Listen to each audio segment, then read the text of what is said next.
পাহাৰ যেন নিৰ্মল পানী সৰোবৰ আৰু তাত মুকলি মনেৰে চৰি থকা ৰাজহংস বিলাকক পৰা কোনে স্বজন কৰিব?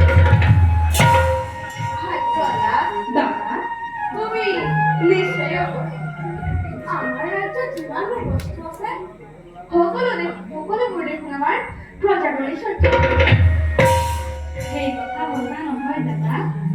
আমাৰ ৰাজ্যত যিমানবোৰ বস্তু আছে সেই সকলোবোৰকে স্বজন কৰা এজন গৰাকী আছে, তেওঁকেই ঈশ্বৰ।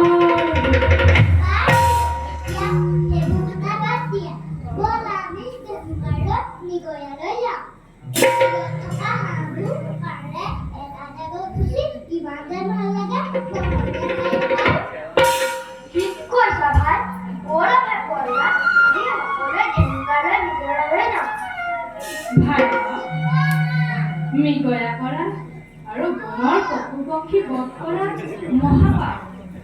তোমাক মোক যিজন ঈশ্বৰে স্বজন কৰিছে এই পশু পক্ষী বিলাককো তেওঁৱে স্বজন কৰিছে। ঈশ্বৰে স্বজন কৰা সকলো জীৱকে নিজৰ জীৱন যেন জ্ঞান কৰিব লাগে ভাই। তোমাকনো এইবোৰ কথা কোনে শিকাইছে? এইবোৰ কথা চিন্তা কৰিলে নিজে শিকিব পাৰি।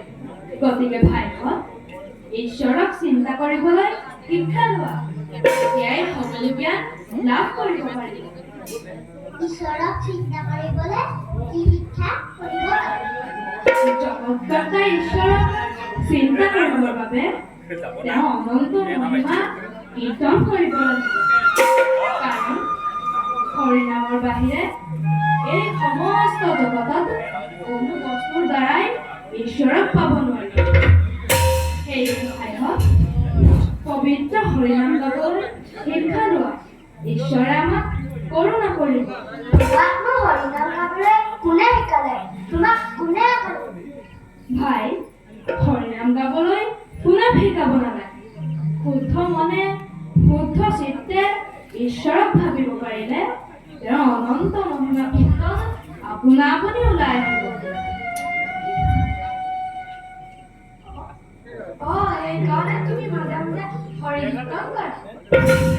বাৰু ভাইহঁত, এতিয়া ইয়াত কথা পাতি থাকিলে মৃগয়া কৰাৰ সময় পাৰ হ'ব। ভাই প্ৰহ্লাদ, তুমি আমাৰ লগত যাবানে? যদি যোৱা ব'লা, আৰু যদি নোযোৱা তেন্তে ইয়াতে মন মাৰি বহি থাকা। মোক ক্ষমা কৰিব ভাইহঁত, মই মৃগয়ালৈ যাব নোৱাৰিম। তোমালোক যোৱা, মই ফুলনিৰ মাজতে ঘূৰি ফুৰিম। তুমি থাকা যে, আমি যাওঁ। ব'লা ভাইহঁত, আমি মৃগয়ালৈ যাওঁ।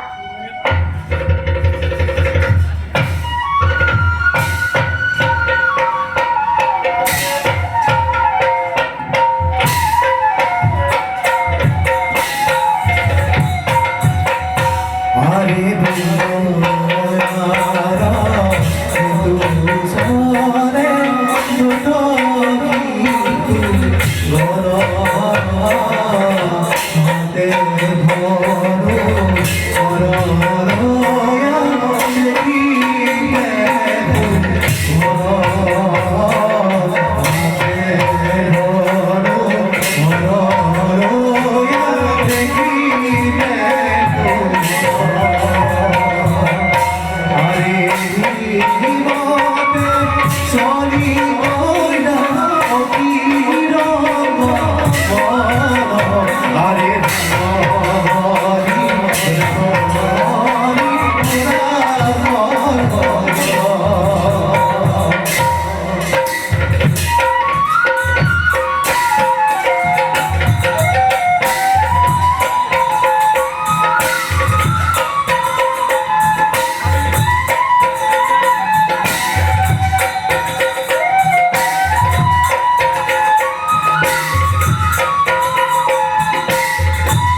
গোবিন্দ